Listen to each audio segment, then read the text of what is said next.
Welcome to the Friday Fenix. On this week's episode, the January 6 hearings got a little weird again. Women's rights are in a damn blender, and nobody at the cool kids table likes Trump or Biden. Plus, Elon's fucking Twitter, hope they don't get pregnant. ERCOT hangs by a thread and space looks cool. Let's dive in. In our top story this week, the January 6 hearings showed just how utterly unhinged things got behind the scenes. Just to recap, Trump planned on marching to the Capitol after finding out that we couldn't pin election results on our thermostats, and a bunch of violent people did violence because he said so. Starting to look kind of bad for him. To put the cherry on top, Trump then engaged in a little light witness tampering. Rudy Giuliani came to Trump's defense, claiming the former president was just sending out his normal Monday dick pics. When reached for comment about, the whole enchilada, Attorney General Merrick Garland said, "Noted," and then headed out for a 2-martini lunch.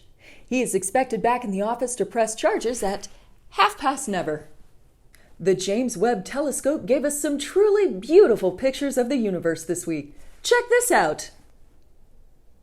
Neat! Now, can we go back to trying to keep democracy from collapsing? Hey, ladies, has the Roe v. Wade decision got you tied up in knots like your doctor refuses to do to your fallopian tubes? Well, you're not alone. Things have gotten downright confusing for us broads, which we'll cover in our new segment, Womb Watch. Abortion is back in Louisiana, for now, after a judge blocked its near-total ban. And some women report no longer being able to get medications for things like lupus because it might cause abortions, but the government is pushing back on that. So the new strategy for women's health is the same as January weather in Texas. If you don't like it, just give it a minute. A woman is fighting a ticket claiming that her fetus enabled her to drive in the HOV lane.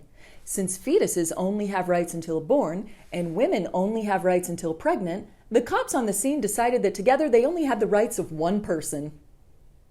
But it's not all bad news for las mujeres. This week, the Biden administration announced that if a woman's going to die from her pregnancy, that you have to give her an abortion if she wants one.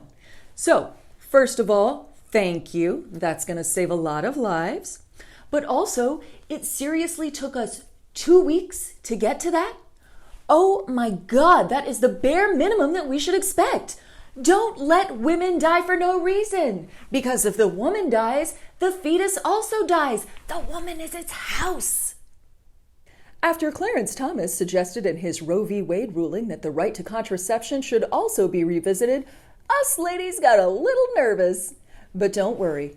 A French company has asked the FDA to make their birth control pill available over the counter. Like they have in 100 other countries. This fucking place. In response, Republicans have announced their plans for their own birth control, and here to tell us about it is a Republican. Nice to be here. Now tell us about this new Republican birth control. Sure, it's this big and you just swallow it. And what's in it? An embryo. I'm sorry, did you say an embryo?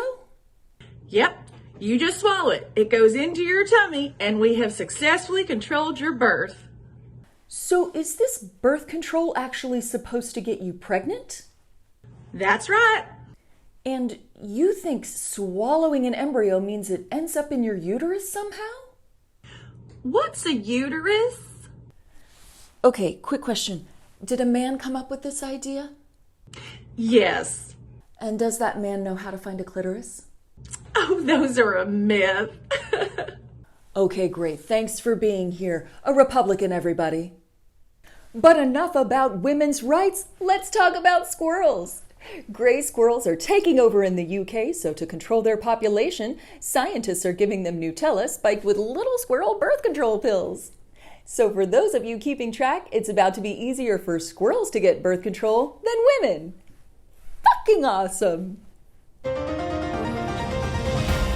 Everyone's thinking about the 2022 midterms, but why not skip over all that and start freaking out about 2024 instead?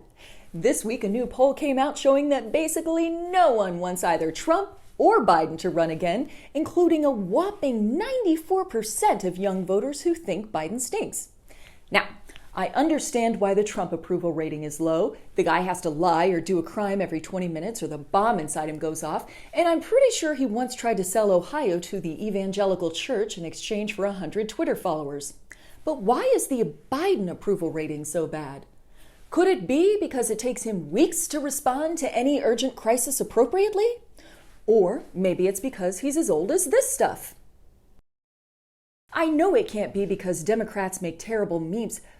Oh, that's not good. Herschel Walker this week suggested that, you know what, I can't even repeat it because it'll make my brain explode, so just take a look. But since we don't control the air, our good air decided to float over to China, bad air. So when China gets our good air, their bad air gotta move.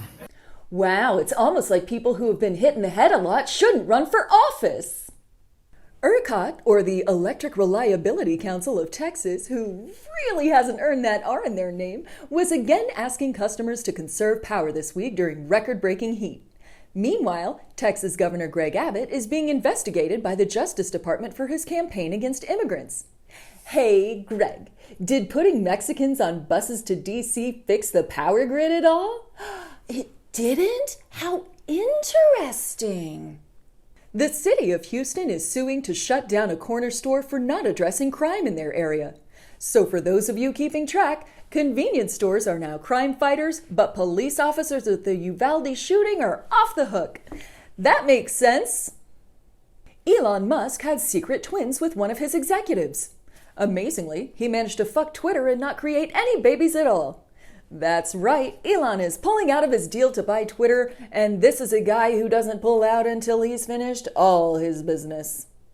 How about a little good news?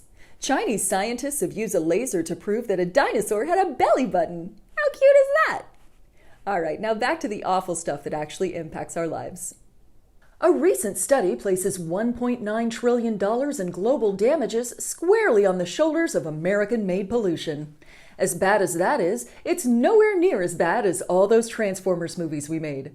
Sorry about that, world. Sri Lanka, a country you've heard of but can't point to on a map, is sending a fond fuck-off to their disgraced former president. Gotabaya Rajapaksa has no real-world skills outside of grifting people, so be on the lookout for his OnlyFans page. An American tourist fell into Mount Vesuvius. Do you think they found him like this guy? An Oklahoma man claims Bigfoot forced him to kill his friend. In his defense, Bigfoot claims that he was just a blurry image in the background the whole time. And finally tonight, on a recent Carnival cruise, a 60-person brawl broke out over a threesome. This is regarded as Carnival Cruise's third worst orgy of the season. That wraps up this week's episode of the Friday Fenix. Tune in next week because there's always more news to peruse. Your efforts